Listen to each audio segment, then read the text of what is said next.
ইরানে চলমান বিক্ষোভে যুক্তরাষ্ট্রের সম্ভাব্য হস্তক্ষেপ নিয়ে কঠোর সতর্কবার্তা দিয়েছে দেশটির শীর্ষ নিরাপত্তা মহল। ইরান স্পষ্ট করে জানিয়েছে, এ ধরনের কোনো পদক্ষেপ শুধু ইরান নয়, পুরো মধ্যপ্রাচ্যের স্থিতিশীলতাকে বিপন্ন করবে এবং এতে যুক্তরাষ্ট্রের স্বার্থ ক্ষতিগ্রস্ত হবে। ইরানের সর্বোচ্চ নিরাপত্তা সংস্থার প্রধান আলী লারিজানি এক বিবৃতিতে বলেন, ইরানের অভ্যন্তরীণ বিষয়ে যুক্তরাষ্ট্রের হস্তক্ষেপ পুরো অঞ্চলকে অস্থিরতার দিকে ঠেলে দেবে।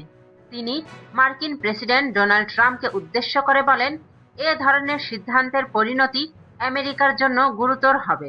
এর আগে ট্রাম্প ইরানের বিক্ষোভকারীদের পক্ষে অবস্থানের ইঙ্গিত দিয়ে বলেন, শান্তিপূর্ণ বিক্ষোভকারীদের ওপর হামলা হলে যুক্তরাষ্ট্র হস্তক্ষেপ করতে পারে। তার এই বক্তব্যের পরপরই তেহরান কড়া প্রতিক্রিয়া জানায়। এদিকে ইরানের সর্বোচ্চ নেতার উপদেষ্টা আলী সামখানিও যুক্তরাষ্ট্রকে হুঁশিয়ার করে বলেন, যে কোনো অজুহাতে ইরানের নিরাপত্তা বা সার্বভৌমত্বে আঘাত এলে তার উপযুক্ত জবাব দেওয়া হবে। তিনি জানান, ইরানের নিরাপত্তা রেড লাইন এবং এতে কোনো ছাড় দেওয়া হবে না। প্রসঙ্গত, দেশটিতে জীবনযাত্রার ব্যয় বৃদ্ধি ও অর্থনৈতিক সংকটের প্রতিবাদে বিভিন্ন শহরে বিক্ষোভ ছড়িয়ে পড়েছে।